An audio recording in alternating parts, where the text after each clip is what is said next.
Bonjour à tout le monde, ici Jean-Claude Selly, guérisseur magnétiseur en Suisse. Cela me fait plaisir de vous retrouver.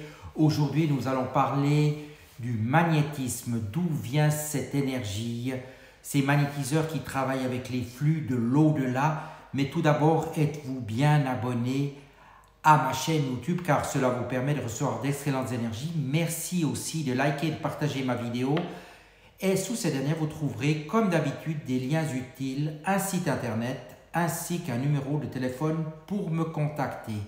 Sans plus tarder, nous parlons de ces magnétiseurs qui travaillent avec les flux de l'au-delà. L'histoire du magnétisme est assez bien documentée. De nombreux documents et gravures découverts lors d'études archéologiques mettent en exergue l'utilisation de massages médicaux par les prêtres égyptiens. La pratique a évolué à travers les âges, se codifiant au gré des apports et des pratiques diverses, mais la question de la provenance de l'énergie reste une énigme relative même pour les praticiens expérimentés. Alors, qu'en est-il? On a découvert en 1873, dans les ruines de Thèbes, un papyrus datant de l'Égypte ancienne dont la traduction est « pose la main sur la douleur et dit que la douleur s'en aille ».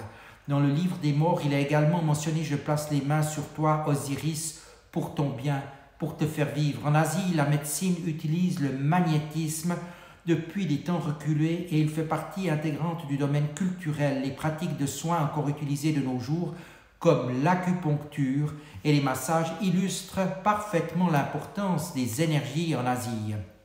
La médecine chinoise reconnaît trois types de fluides alimentant le corps: le sang, les autres liquides organiques et le qi, également appelé ki par les Japonais.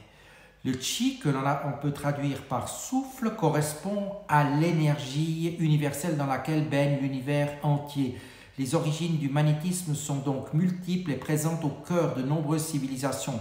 Du reste, toutes les découvertes des historiens ont révélé que dans toutes les civilisations, le premier réflexe naturel a toujours été de poser les mains pour soulager le mal.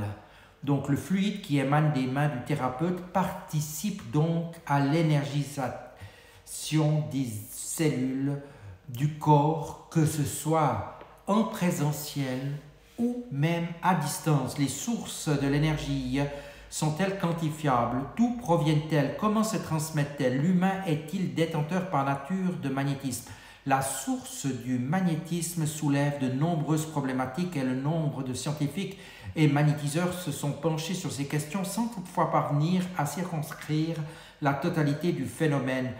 Les magnétiseurs croient souvent qu'ils puisent dans une forme d'énergie universelle ou vitale pour aider à soulager la douleur, favoriser la guérison ou rétablir l'équilibre énergétique du patient.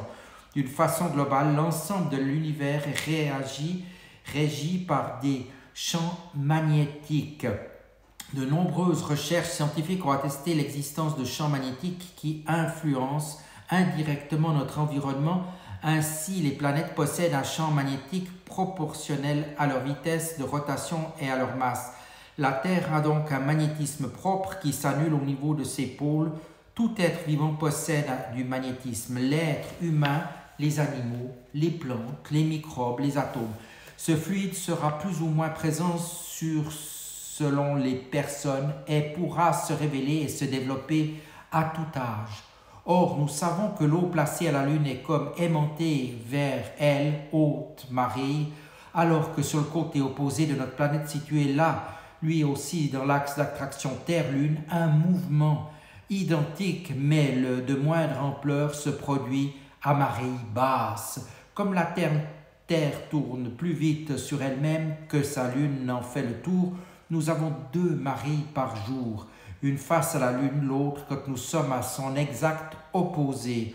Nous pouvons conclure que tout liquide peut être soumis à l'attraction magnétique des astres. De ce fait, notre corps étant constitué de 70% de liquide, il apparaît évident que la Lune peut influer sur notre corps, notamment les soirs de pleine Lune. L'homme est donc aussi un être énergétique. Chacun de ses organes émet une fréquence mesurable en Hertz.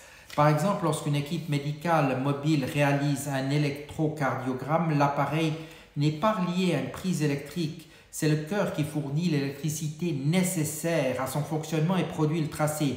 L'électrocardiographe est réglé sur la fréquence propre du cœur. Pour être plus précis, la fréquence de l'organe mesuré est celle des ions traversant chacune des cellules le composant. Concernant l'eau elle-même, elle est considérée comme ayant des particularités énergétiques et comme un élément facile à énergiser. L'essayiste et écrivain japonais Masaru Emoto a réalisé des travaux à ce sujet sur ce qu'on appelle la mémoire de l'eau. Il se pourrait que les vibrations énergétiques émanent de l'eau en nous. Ainsi, pour Marion Bayes et Gerald Delers-Maurice, lorsque nous énergisons quelqu'un, il est possible que nous magnétisions en réalité la part d'eau de la personne. Notre corps est composé à près de 65% d'eau et notre cerveau trempe dans du liquide. Les enfants en contiennent plus encore, or ils sont davantage réceptifs au magnétisme que les adultes, même si d'autres critères contribuent probablement également à expliquer cette différence, ce qui appuie cette thèse. Les différents magnétismes, nous l'avons vu, certains magnétiseurs disent puiser dans une forme d'énergie universelle ou cosmique. Ils considèrent que cette énergie est présente partout dans l'univers et qu'ils peuvent la canaliser pour influencer la santé et le bien-être des individus. Mais ce n'est pas tout. Le magnétisme étant difficilement quantifiable et sa source difficile à circonscrire, plusieurs types d'énergie sont bien pris en compte par les magnétiseurs. Certains magnétiseurs parlent d'une énergie vitale ou force vitale qui circule à travers le corps et qui peut être manipulée pour rétablir l'équilibre énergétique et la santé. Comme leur nom l'indique, certains magnétiseurs suggèrent également qu'ils utilisent l'énergie magnétique. Ils prétendent souvent que leurs mains émettent un champ magnétique qui peut être utilisé pour influencer le corps et la santé.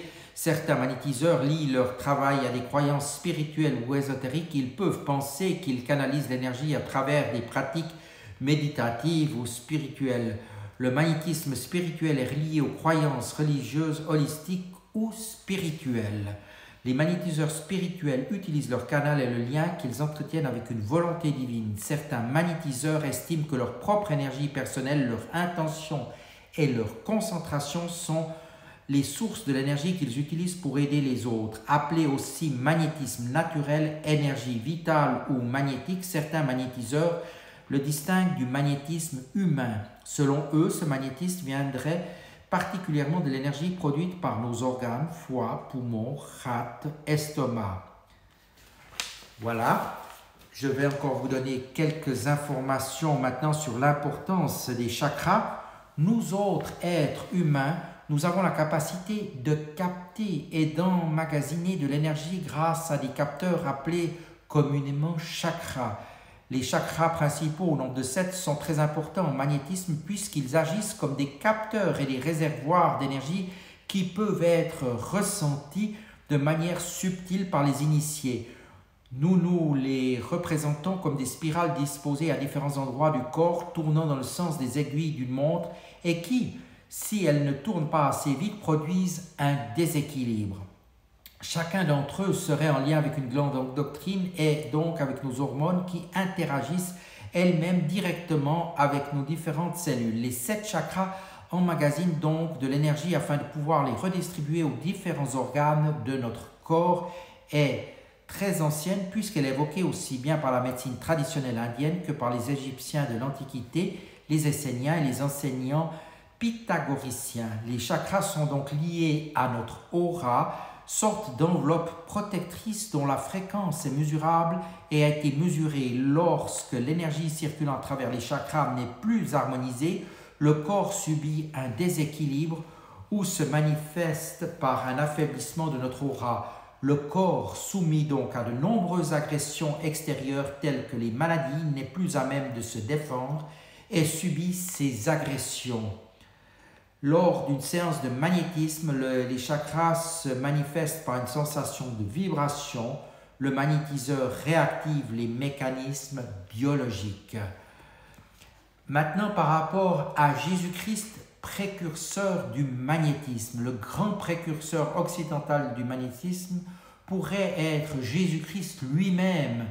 L'ensemble des écrits relatés au cours des siècles évoquent de nombreux miracles de guérison inexplicables. Un passage de l'évangile du jour de l'ascension illustre parfaitement cette idée. Jésus-Christ a dit à ses disciples, celui qui croira sera sauvé, mais celui qui ne croira pas sera condamné. Voici les prodiges qui accompagnent ceux qui auront cru. Ils chasseront les démons en mon nom, ils imposeront les mains sur les malades et les malades seront guéris. La faculté de guérir par apposition ou imposition des mains n'est-elle pas l'un des fondements du magnétisme? Naturellement, je reste aussi à votre disposition pour des soins énergétiques à distance qui marchent très bien, que ce soit pour des animaux, des personnes.